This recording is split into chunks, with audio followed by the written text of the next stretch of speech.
Greetings, RC model geeks, and here we are in the shed yet again for part 24 of the Sarik Hobbies de Havilland, Canada Chipmunk build.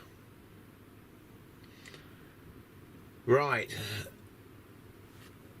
first things, roll of honour for the day. Thanks to Chris. That was short, wasn't it? You're a star, mate. Like I always say, generosity of people is amazing. Thank you, Chris. Right, on to the build. So, yeah, the wood's all dried off. That undersheeting there has dried off overnight. The wing's nice and straight still.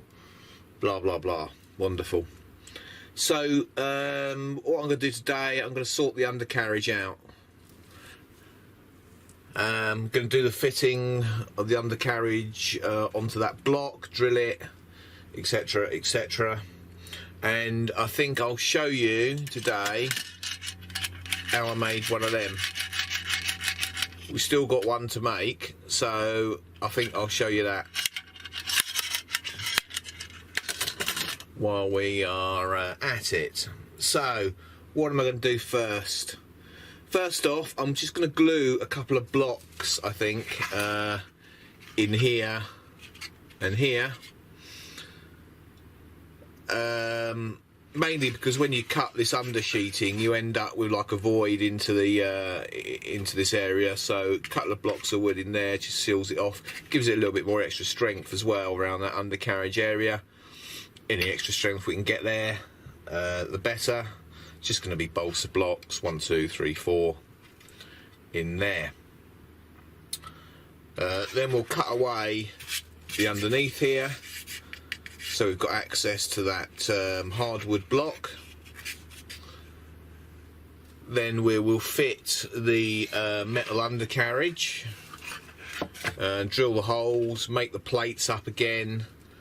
We need 2 more plates for the nuts, and that'll probably be it, won't it, for the day by the time I've done all that lot. I've got to shoot off this afternoon and go and look at something, hopefully. So we'll see how it goes today. Okay, so I spent all the morning and a bit of the afternoon making up the new plates for the wing mounting there, the second pair, and mounting the undercarriage in the wing. So that's all good. So the next thing we need to do is to make the fairings for the undercarriage legs. Now I'm just looking for the other one that I had that I made. I must have filed it somewhere, probably on the floor.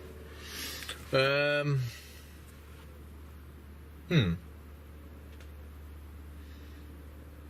don't see it anywhere. That's weird, isn't it? I've been looking at it all week, and then when I need it, it's gone. I know where it is. It's in the wing. Right, let me remove that one from this wing here. Tight fit. Right. Okay, so yeah, we're going to make another one of these. Now, if you look down the end there, you'll see that it's got a rib with a flange on it. In fact, there are 2 on there. So we're going to make those. What I did, I made up a plug first of all, out of a bit of hardwood to the shape that I want, and I drilled a hole in it. The hole is the same size as the undercarriage leg, which is about 4mm. What we're then going to do is drill 2 4mm holes in this tin plate so that it centralises that plug that we've made. Something like that. Yeah, we want enough room around the edges so we can bend this around. So I'm going to drill a couple of holes in there, and then we'll have a go at bending the metal round. Okay, so we've got that piece of tin plate bolted to that former. That's what the tin plate looks like before it's bolted to the former. It's got a hole in it. And what we're going to do, now you can do this with a hammer, but this is so soft we can basically sort of start by cheating a bit. Yeah, we just want to start this going round. And for actual fact, it might be better with the hammer. Let me go and find a banger.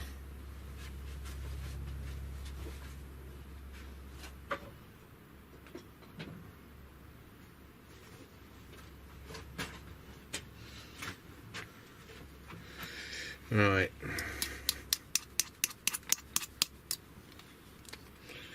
Once we've started it off, it'll be fine. It's just getting it to go round the corners first of all. Stop it moving.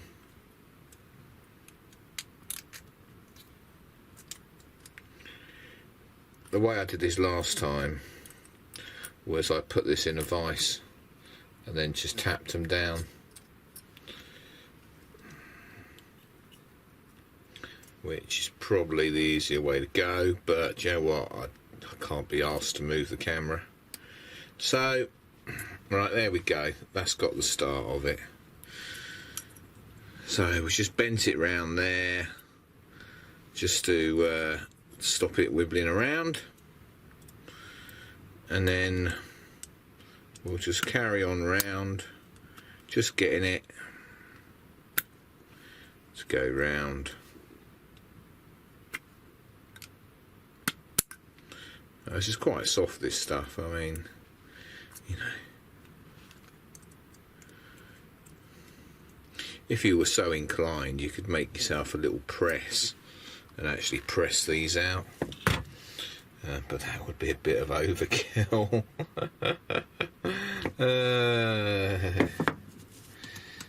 But as you can see, it's just starting to go round now.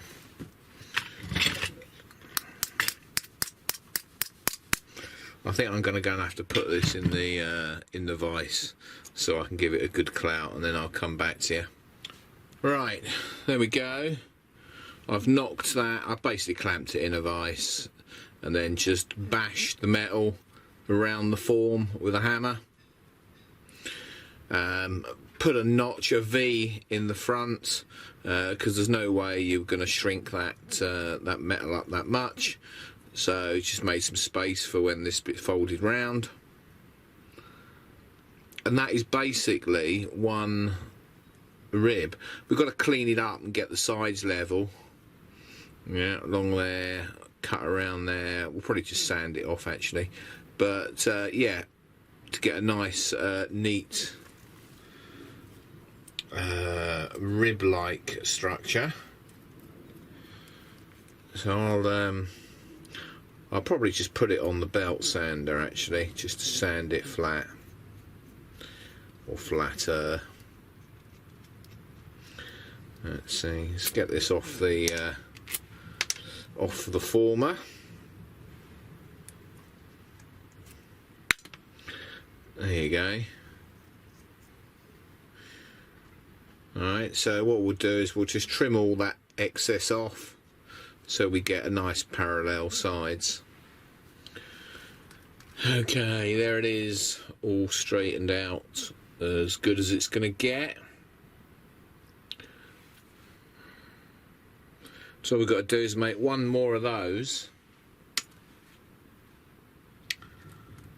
and we can start putting it all together again.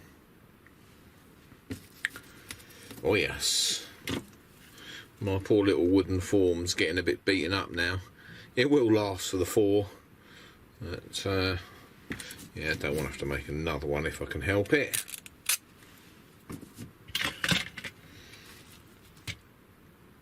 Right, I'm going to get bashing this one and then come back to you. Right, before I start bashing this one, I've just put a V in the top there to allow for when the metal curves around. So, off to bash. Okay, so the next thing I've done is cut a bit of litho plate and just bent it round like that. Look how easy that goes into an aerofoil section. So what we're going to do is drop one of these inside, get it lined up, and then clamp it at the back so that it's held there. So we're just going to poke it around a bit, get that roughly there, like that. Okay, and then we're going to clamp it at the back.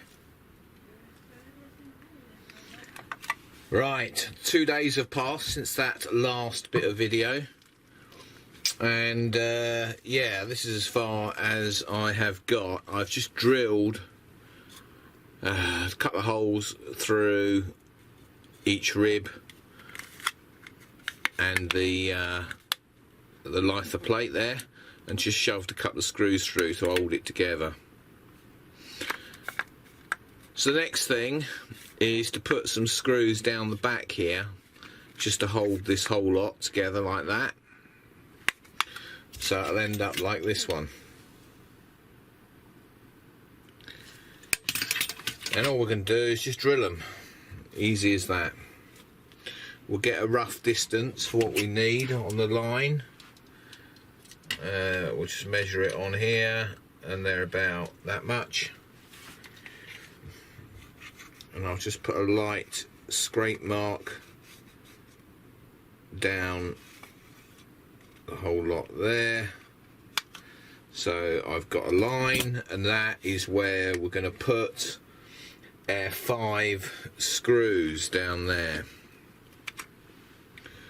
So I'm just going to drill those through. It's only litho plate, you could almost punch them through if you wanted. I'm just going to drill them. I'm not going to show you, no point. Nobody really pays any attention. There's one.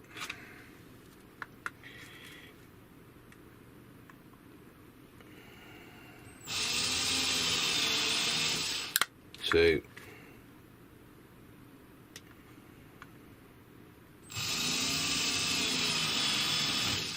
3. 2 more. 4.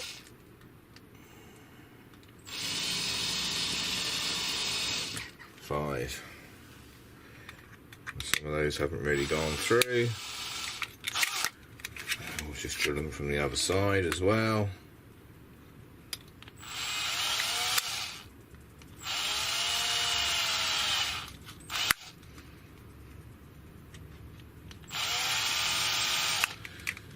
Right, so we've got 5 holes down the back there, and all we're going to do is just put these small screws through the holes. Yeah.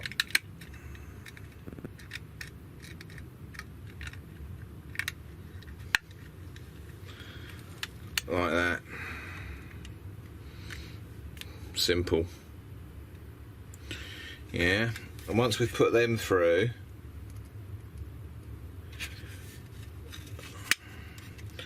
I'm just going to put them on the sander, and I'm going to sand them down a little bit, just so there's a little bit of a nub still sticking through.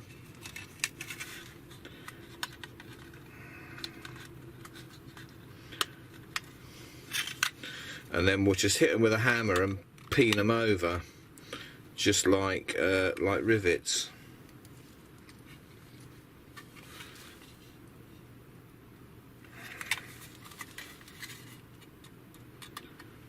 Let's screw this one in.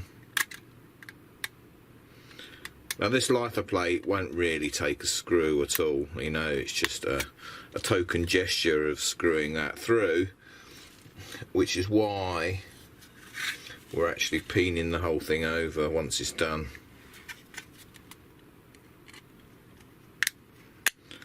See, that just basically pushes through.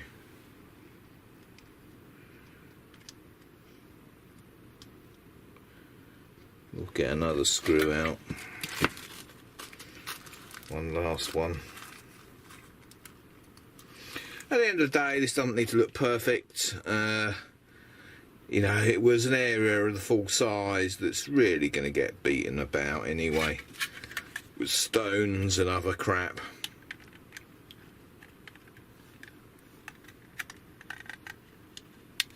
But of course, all you experts out there knew that anyway, didn't you? Right, so there, see, 5 screws sticking up. So I'm just going to sand them down a little bit, get them shorter, grind them down, whatever you want to call it, and then I'm going to hit them with a hammer. Back soon. Right, there you go. Those are all ground down. You can see it's just a little bit sticking up now of each of those screws. So all we're going to do next is get a hammer and hit them,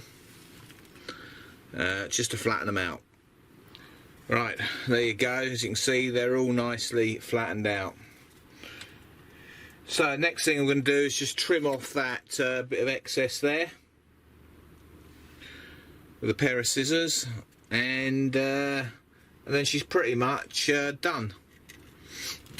It's that simple, you know. Now I'm not going to be using scissors, I'm going to be using tin snips because I can't find the scissors at the moment, but the principle is the same. Chop the stuff off at the back. There you go. That is it. Just need to pop out that little dink I've made there. There you go, it's good enough. Once that's painted, nobody will know. Now I'm just going to give this a light sanding just to level everything up, put a little bit of a curve on here and here, and she's done. There you go. All done. It's that easy. Right, I'm going to get on with something else. So, now that undercarriage is out of the way, I thought I'd do a bit of a sanity check before we get too carried away with finishing off the wing. And so I thought I would check the dihedral on each panel with it all slid together and clamped together. And basically I've just done that. I mean, like, you know, it's difficult in here, there's not enough room now, but I've managed to get the thing to sit central on the, sit level on the bench there with the wing overhanging, and then take a measurement at the wingtip, flip it round and do exactly the same thing on the other wingtip. They both come out the same. Now that is the most critical thing. Yeah, when you put it together, you might be a gnat's cock out on the amount of dihedral, for example. I think on this wing it's 2 3/4 inches under each tip. Yeah, if you're, you know, if you're 1/8 of an inch out, I wouldn't sweat about it, as long as both sides are the same. So if they're both 1/8 of an inch out or whatever, you know, so what? as long as their dimensions are both the same. That is the critical thing here, yeah? So, you know, don't tear your hair out if you're, you know, an 1/8 or a 1/16 of an inch out. It's okay. The world will not end. I've measured these, they're good. So we can now progress, finishing off the other wing panel. The other thing I also checked, actually, before I get too carried away, is that the whole wing is straight. So what I did is I put a ruler. I might not be able to do it now because I've got a clamp in the way, but I put, if we can get this ruler in here, just to show you, I lined the ruler up along the trailing edge of this main spar here. I can't actually get it in there now because of this clamp, right? But when I did it earlier, I could basically line this ruler up with this trailing edge side of the main spar all the way along, and it was completely straight.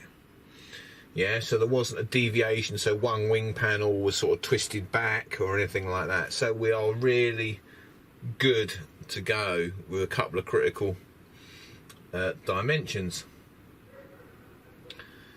So it gives me confidence that I can, you know, basically slide these wing joiners into this second wing panel and know that it's going to be pretty much right. And that is it for the day. There is no more. Big thank you to Luis for their donation, and you know, I'm not going to apologise for mentioning people.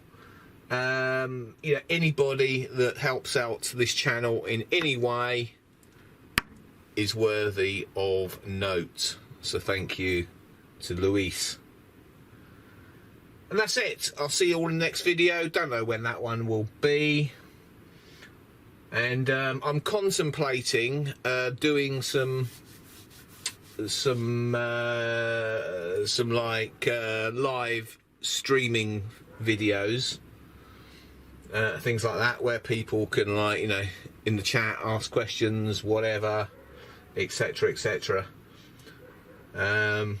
More details on that if and when I do it. So, see you on the next video. Bye.